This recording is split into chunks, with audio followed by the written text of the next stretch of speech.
CBSE revaluation में जो आप लोगों का कन्फ्यूज़न चल रहा है बार बार कि सर वेरिफिकेशन के लिए अप्लाई करें या ना करें, उसके लिए एक सॉल्यूशन मैं आपके लिए लेकर आया हूँ। सीबीएसई रिवैल्यूएशन के इस पोर्टल में बताया गया है वेरिफिकेशन आप तब कराएं या तब आपको कराना चाहिए जब आपकी शीट में ये 5 या 6 कंडीशन हो। पहली कंडीशन सीबीएसई ने बोली है मिसिंग पेजेस। अगर आपके कुछ पेजेस मिस हैं, गायब हैं, आप वेरिफिकेशन कराइए। रीज़न में लिख देना पेजेस आर मिसिंग, ठीक है, या जो भी आपके पेज नंबर है उसमें रीज़न पूछता है तो आप लिख सकते हैं, नहीं तो ये भी मार्क करके आप भेज सकते हैं। दूसरा, सप्लीमेंट्री कॉपी मिसिंग। आपकी सप्लीमेंट्री आपने बी शीट ली थी, बी शीट आई नहीं आपकी शीट में, करा दो क्या वेरिफिकेशन। तीसरा, ग्राफ मिसिंग। आपका मैथ्स का पेपर था, फिजिक्स का था, ग्राफ पेपर मिस हो गया, करा दो क्या वेरिफिकेशन।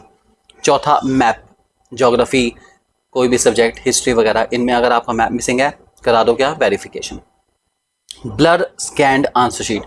अगर आपके आंसर शीट के पेजेस ब्लर आए हैं, आई रिपीट ब्लर आए हैं, क्योंकि बहुत बच्चों की शीट ब्लर आई हैं, आपको ऑलरेडी पता है, ऐसे केस में आपको वेरिफिकेशन के लिए अप्लाई करना चाहिए। सीबीएसई आपको रीस्कैन करके दोबारा से शीट भेजेगा, और अगर सीट सही से नहीं चेक हुई तो हो सकता है मैनुअल चेकिंग करके भेजे। उससे आपका जो काम बहुत ईजिली हो जाएगा और आपके जो मार्क्स हैं वो ऑटोमेटिकली रिवाइज हो जाएंगे। इसके अलावा, answer book does not belongs to me.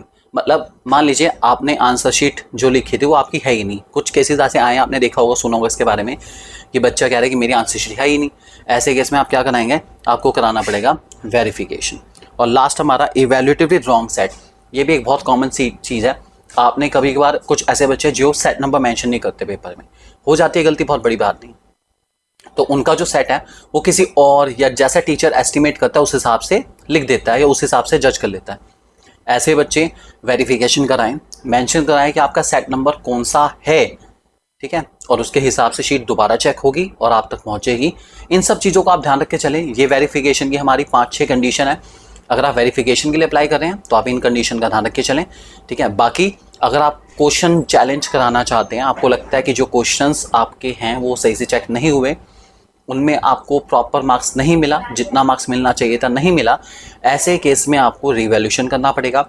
Revaluation कैसे करा जाता है उसके लिए हमारी वीडियो कल ऑलरेडी चैनल पे डल चुकी है, ठीक है। जितने भी हमारे इंडियंस हैं वो सारे के तो बहुत इजीली कर ही सकते हैं उस वीडियो के थ्रू। और जो फॉरेन स्टूडेंट्स हैं उनके लिए कैसे अप्लाई करना है, अप्लाई करने का क्या तरीका होगा, इसके लिए भी हम बहुत जल्दी वीडियो लेकर आ रहे हैं। जनरली बस आप ये ध्यान रखना, फॉरेन स्टूडेंट को पहले अपनी शीट्स को या अपनी डिटेल को वेरीफाई कराना पड़ेगा, उसके बाद उनका फॉर्म ओपन होगा। तो वेरीफाई का नीचे ऑप्शन आ ही रहा है, रिवैल्यूएशन वाले फॉर्म में नीचे आ रहा है foreign student does not have Aadhaar card वाला। वहाँ जाके अपनी डिटेल्स डाल के आप पहले अपनी डिटेल्स को वेरीफाई करा लीजिए, मोबाइल नंबर, ईमेल आईडी सबको वेरीफाई करा लीजिए, उसके हिसाब से आप आगे बढ़ सकते हैं, ठीक है। तो ध्यान रख के चलेंगे, सारी डिटेल आप ध्यान रख के चलेंगे तो आपका काम बहुत ईजिली हो जाएगा। इसलिए सोच समझ के वेरिफिकेशन के लिए अप्लाई करें, ऐसे ही अप्लाई ना करें। Thank you very much and God bless you all.